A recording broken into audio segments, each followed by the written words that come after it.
Hi, and good afternoon. Yeah, I want to talk a little and to encourage you a little to think about significant people.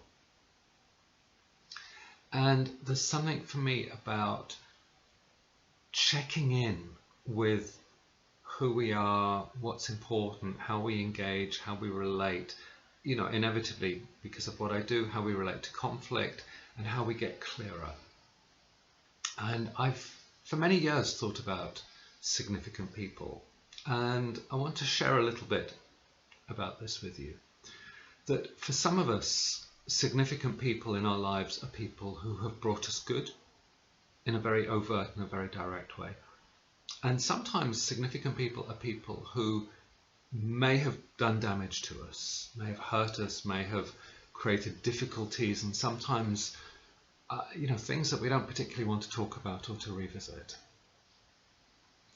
And I want to talk a little bit about both, or some of my experience of both.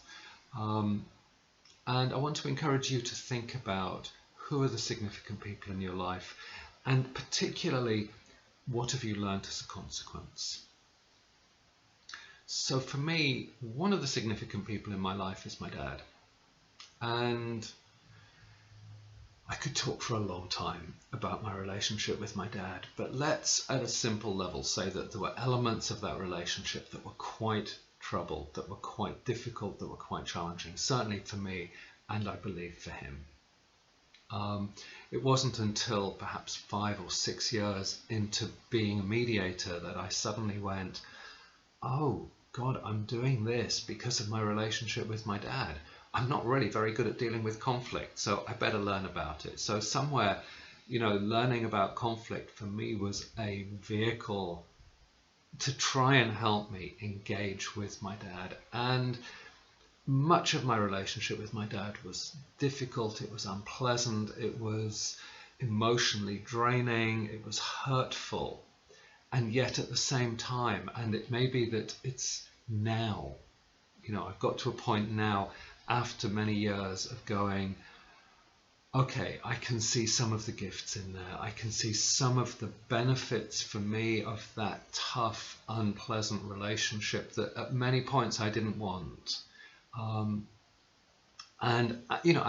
starting to see some of the gifts. And it may be for some of you, you're at a point where you can see some of the gifts.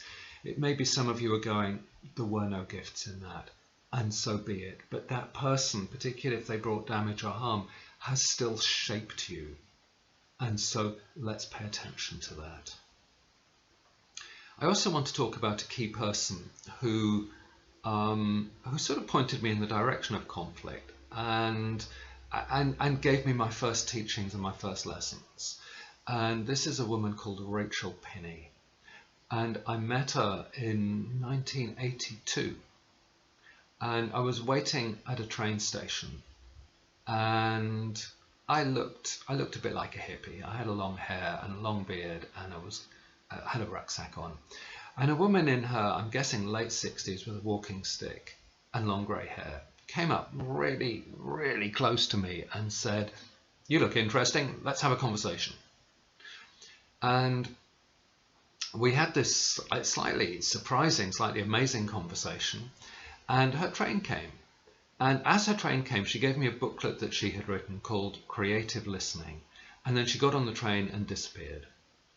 And being 1982, no internet, no way of finding out who she was. She disappeared from my life. That is until a year later, when I happened to be in London on the street and I saw her. And I ran after her and I reintroduced myself. And I ended up training with her in what she called creative listening.